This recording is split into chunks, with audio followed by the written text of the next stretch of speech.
पुरी जगन्नाथ श्रीमंदिर भोग पाई राज्यर विभिन्न जिलूर धान चाष अमल होता अंचल धान संग्रह होता बेले ढेंकानाल जिला कंकड़ाहाड़ ब्लॉक अंचल 1500 ऊर्ध्व चाषी रासायनिक सार को छाड़ी जैविक पद्धति विरल देशी बास्ना धान आमदानी करुछंती।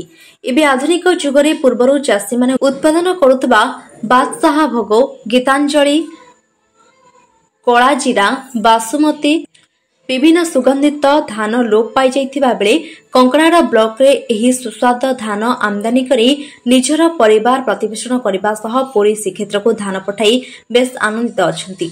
एबे धान क्विंटाल पिछा 3100 टंका रहितिबा बेले एही बास्ना धान 4100 टंका रे बिक्री बेस आनंदित अछंती। एथिपाई चाषी मानकु पायलट प्रोजेक्ट हाथ को नहीं कृषि विभाग विभिन्न प्रजातिर देशी बिहन जैविक सार और औषध सहित हेक्टर प्रति 5000 रु 7000 पर्यंत प्रोत्साहन राशि चाषी को जोगाई देउछंती, जहा फल चाषी माने आगामी दिन में धान चाष करिबारे उत्साहर सह चाष कार्य करुवा देखा मिली। चलित वर्ष आहरी अधिक धान पठाइबा पई आशा बांधिछंती चाषी। कामाख्यानगर सोमरंजन नायकों स्वतंत्र रिपोर्ट। मो ना हूँ आशुतोष पंडा, मु हूँ आई कनसेप्ट इनिशिएटिव हूँ डिस्ट्रिक्ट जिला परिचालक।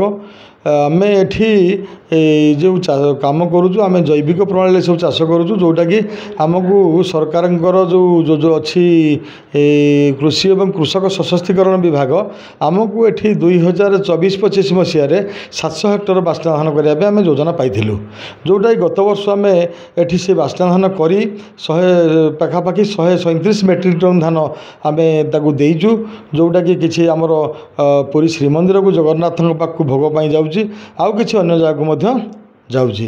चाषी माने गत वर्ष आम एठी जिया खत कंपोस्ट आ विभिन्न प्रकार जैविक प्रणाली रे ब्रह्मास्त्र अग्नास्त्र प्रयोग करी, जोटा कि चाषी माने कम खर्च रे, जोटा कि आगु रासायनिक सार औषध व्यवहार करुथिले एबे आ रासायनिक सार औषध व्यवहार करूना, जैविक प्रणाली धान चाष करुचंदी, जोटा कि से खाया पई बहुत भल लागुची।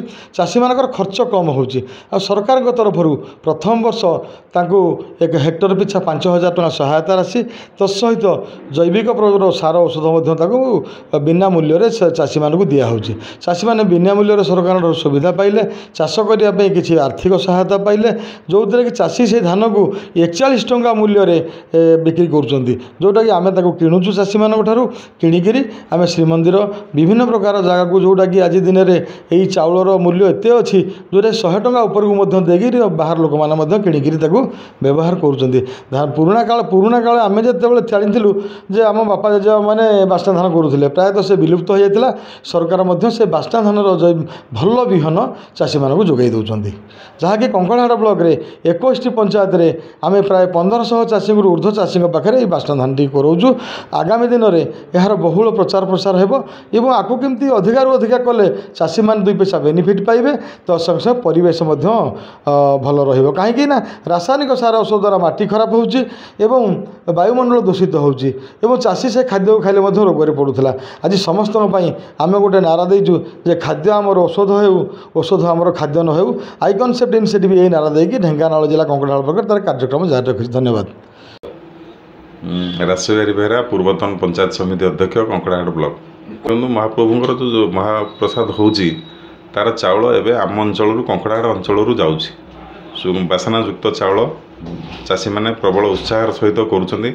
एबे प्राय 1521 पंचायत 1500 चाषी ए वर्ष कर सरकार तरफ 5000 टकर प्रोत्साहन राशि दिखाई। अन्य चाउलर धानर दाम 3100 टका थिला बेले ए धानर दाम 4100 सरकार किणुचंदी। सरकार एते प्रबल प्रचेषा अच्छी, या द्वारा लोक मानकर आग्रह दिनक दिन बढ़ी जाउची। गोटे साधारण गोटे एनजीओ आम अंचल गोटे स्वेच्छासेवी संगठन ये काम को त्वरान्वित करने प्रबल प्रचेषा अच्छी। से मोर गोटे सान भाई तार ये चेष्टार लगी।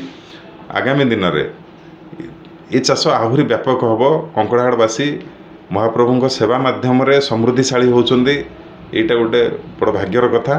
जगन्नाथ कृपारू ये चाष प्रति लोकंर आग्रह बढ़ी, पूरा जैविक पद्धति चाष कर आगामी दिन आहरी व्यापक करा पूरा कंकड़ाहाड़ ब्लॉक रे ये चाष को आहरी व्यापक भाव।